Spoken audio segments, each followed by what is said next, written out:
Бүген спорт акробатикасы белән танышабыз.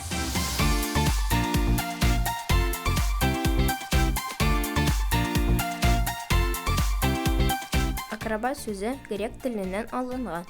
Аяк очларында йөри, өскә таба үрмәлим дигәнне аңлата. Акробат көчле һәм шул ук вакытта җиңел гәүдәле булырга тиеш. Акробатика бик күптән барлыкка килә.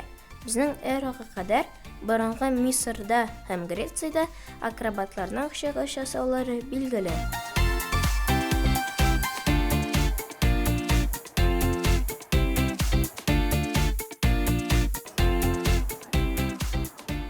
Көчле бу спортчылар ничек җайлы гына әйләнәләр дә төшәләр. Аларның аяк-куллары авыртмый микән? Әйдәгез спортчылардан үзләреннән сорап карыйк. Сәлам, кызлар. Сәлам, Сафина. Сәлам. Синең ничек хәлләрең? Әйдә. Синең аяк-кулларың авыртмыймы соң? Син ничә ел йөрисең? Мин 2 ел йөрим. Сиңа ошыймы соң? Бик ошый. Хоп, долго. Раз, два уже.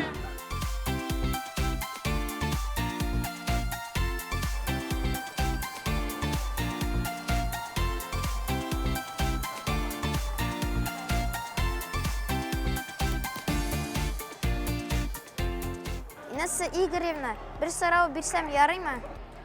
Бик тиз булса гына. Спорт акробатикасы белән һәркем шөгыльләнә аламы?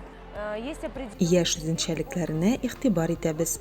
Шөгыльләнүне 5-6 яшьтән башлау яхшырак булыр. Спортчылар атнага ничә тапкыр залга киләләр? Чтобы достичь каких-то успехов, Уңышка ирешү өчен көн саен күнегүләр ясарга кирәк. Безнең балалар атнага бер генә көн ял итәләр. Шөгыльләнү махсус келәмдә алып барыла.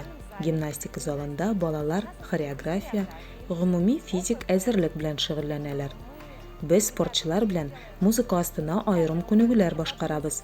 Хореограф барысын да барлап тора. Анда бию һәм аерым элементларны ясыйбыз.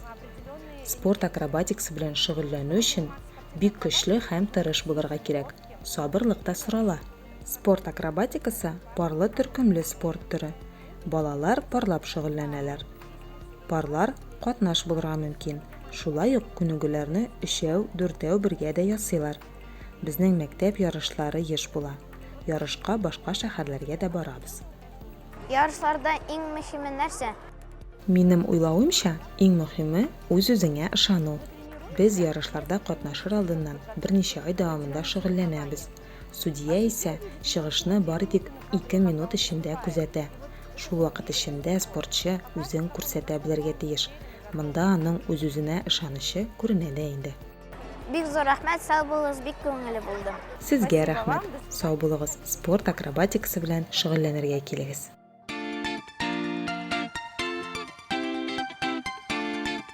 Монда җиңел дип әйтмәс идем мин. Монда зур тырышлык һәм күп вакыт кирәк.